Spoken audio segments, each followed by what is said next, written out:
So today I make 25 weeks and I'm happy to have gotten here. I have my, okay, sorry, the girls called me. I have my checkup today and I'm really nervous. I'm starting to get some cramping. I also just ate and showered, blow dried my hair, got ready. Was a lot more active than I typically am, so pretty sure it's just due to that, being tired. And then of course the nerves, right? I'm really hoping that nothing has changed. And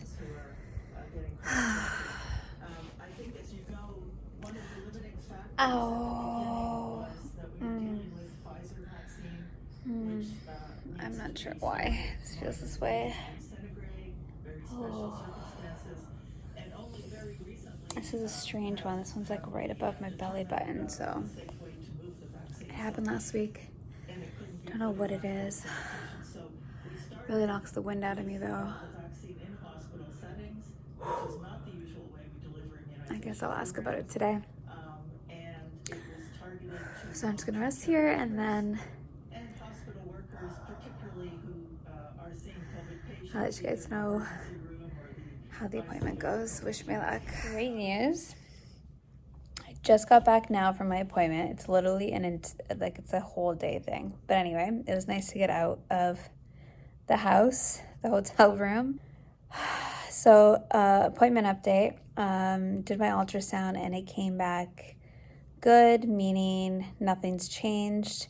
We are still sitting at about 10 millimeters in length of cervix. We did talk about going forward what my birth plan is, even though clearly with the risk for preterm labor, you don't really have much control, but we did talk about how I'm choosing to do a C-section, and during that C-section, I'm choosing to have my tubes removed. Of course, the doctor is rooting for a natural birth. However, they do respect my wishes. They do understand why, and they will, of course, based on, if it's a healthy option, they will encourage me to go for the vaginal birth. However, they will be taken into consideration how I feel and what I want when that time comes. Due to COVID, there's no sense in pre-booking a planned C-section, even though it will technically be planned based on my state. The baby's going to choose when it's coming. They really don't see me going full term. Our hopes are that we stick to the 30 range, hopefully high 30s. But he did say all of the variables in my scenario are pretty much leading towards nature, and baby will say when he wants to come. So with all the COVID restrictions, there's almost no point. Everyone's on a waiting list. Unfortunately, there are people, who need surgeries and treatment, and everything's getting put on hold, which is super sad and scary for so many people. So we're booking a C-section on the back burner, not even considering it at this point, and just going forward, knowing my plan being I will most likely want to go the C-section route when the baby does decide to come. So we talked about that. Something else I didn't mention in my last update video, because there's a lot. When I did get referred to the high-risk team and they did their first visit with me, they went in a lot of depth in terms of testing and scanning what they're looking for. So it's slipping my mind right now what it's exactly called. The flow of blood from my uterine, whatever. Basically, it's the flow of my blood to the baby.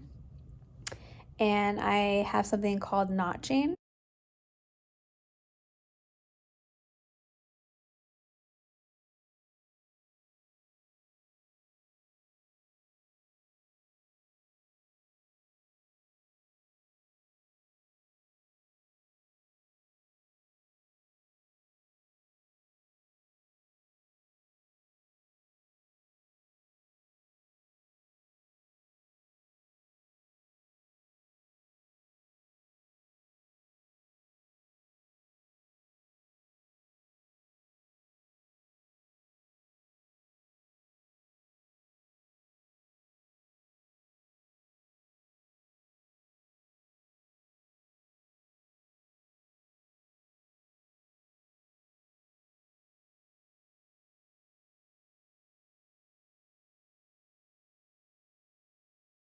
So basically it's not like, you know, a up, down, up, down. Anyway, mine's going up, down, up, down, up, down, up, down. Like there's like this little notch in between the two full pumps.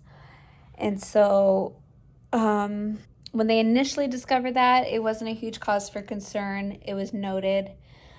Today they revisited that, took a look at it. It's gotten slightly worse, but the baby's umbilical cord and brain Doppler reading is reading well. So definitely have to start now paying close attention to my placenta, which is what I was worried about the entire time leading up to finding out about my cervix issue.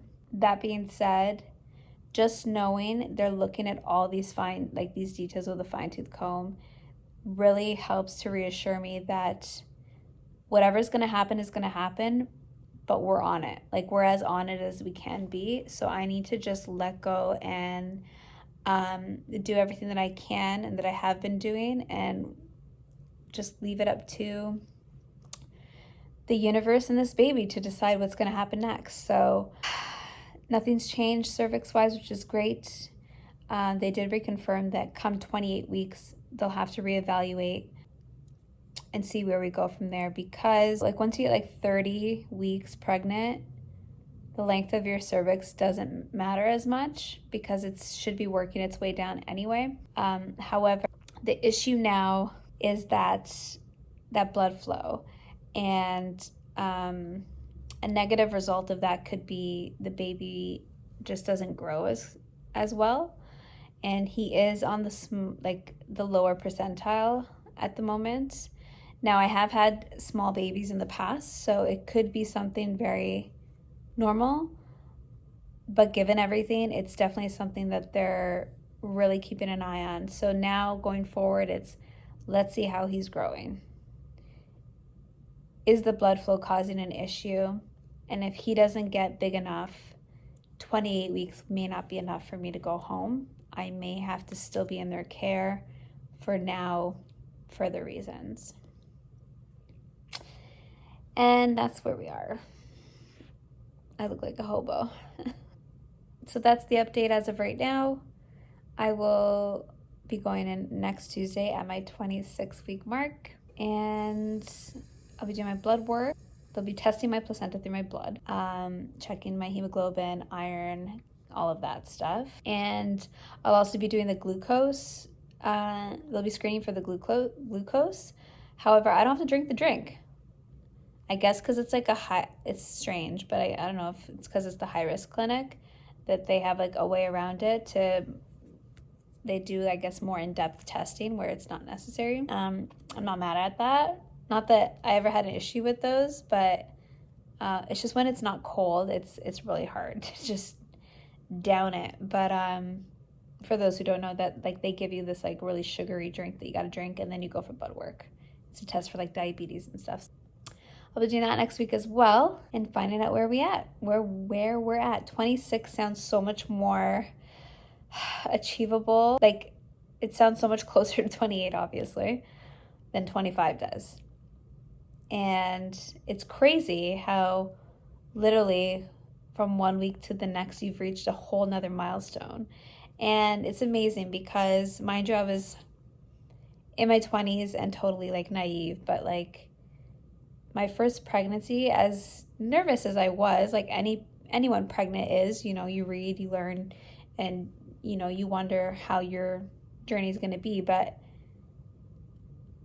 to worry from day to day, week to week is a totally different experience for me, because even with Olivia, my second, I wasn't like feeling the greatest. Like I felt shitty throughout my pregnancy, but I had no scares until the placenta detached, like leading up to, and he had said that today, that my placenta so far is looking great. And I said, yes, but it looked great until it didn't with my last. And he's like, absolutely. So we're on the same page, which is great. I feel like I'm a little like, it took all of this to feel taken seriously. But up until all of this stuff started, anytime I would express my concerns about the placenta, it was very much looked at like totally, absolutely, but you should be fine. It was very like, you should be fine. Don't worry about it. We're going to monitor you. You should be fine. You should be fine. Now it's like, no, we need to like be on it. And that's all I wanted. I just needed and wanted full in-depth testing and monitoring taken, and that's what's happening. So it's the best scenario that I can ask for given the circumstances, and I'm super thankful and grateful for all of that. I'm gonna leave off. My food should be here any minute. I'm starving, and I will see you guys at 26 weeks.